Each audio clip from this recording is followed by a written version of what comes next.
श्री सद्गुरू ब्रह्मचैतन्य गोंदवलेकर महाराज यांचे 28 ऑक्टोबरचे प्रवचन. परमेश्वर आपल्या हृदयात आहे. सरकारी नोकर वरिष्ठाच्या हुकुमाप्रमाणे चालत असल्यामुळे त्याच्यावर वैयक्तिक जबाबदारी कसलीही येत नाही आणि कर्तेपणाही त्याला शिवत नाही. त्याप्रमाणे गुरुवर श्रद्धा ठेवून त्याच्या आज्ञेत राहावे.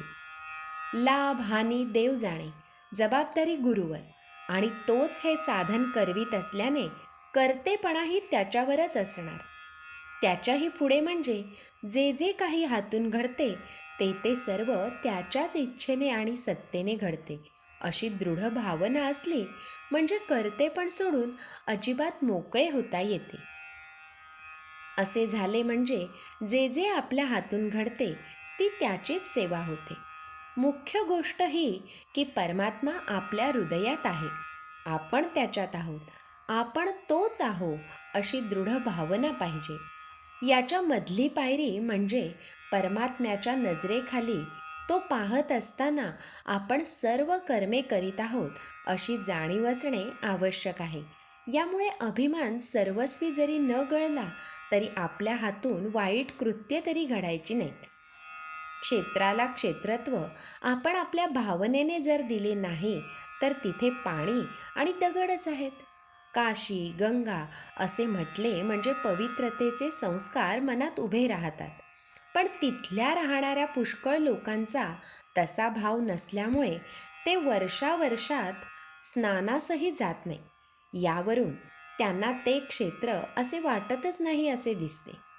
क्षेत्र हे आपल्या भावनेनेच नाही का निर्माण होत, मग ते घरच्या घरीच नाही का निर्माण करता येणार. याला अर्थातच दृढभाव असला पाहिजे. तितका तो दृढ होत नसेल तर क्षेत्रात जावे, आणि आर्थिकदृष्ट्या तेही शक्य नसेल जर काशीत जावे, नित्य वदावे म्हणजे काशीचे स्मरण तरी करावे, म्हणजे त्याने पवित्रतेचे संस्कार उद्भूत होऊन मन पवित्र होईल. देव सर्वत्र भरलेला आहे, पण तो भावाने प्रकट केला पाहिजे. प्रल्हाद द्रौपदी यांना अगदी खात्री होती की देव आपला सहाय्यकारी आहे, तेव्हा देवाला प्रकट होणेच भाग पडले. सद्गुरू मला सहाय्य करतील अशी तुमची खात्री पाहिजे, म्हणजे त्यांना सहाय्य करावेच लागते. याचा अनुभव घेणे हे तुमच्याच हाती नाही का. स्वार्थाने कर्मे करणे याचे नाव प्रपंच, आणि निस्वार्थीपणाने करणे याचे नाव परमार्थ. जो आसक्तीमध्ये नाही तो निस्वार्थी समजावा. आसक्ती निघण्याची पहिली पायरी असेल तर ती उदासीनता होय. देव आहे असे निशंकपणे वाटणे हे ज्ञान होय. हे ज्ञान भगवंताच्या अनुसंधानात राहिल्याने सहज प्राप्त होते. श्रीराम समर्थ.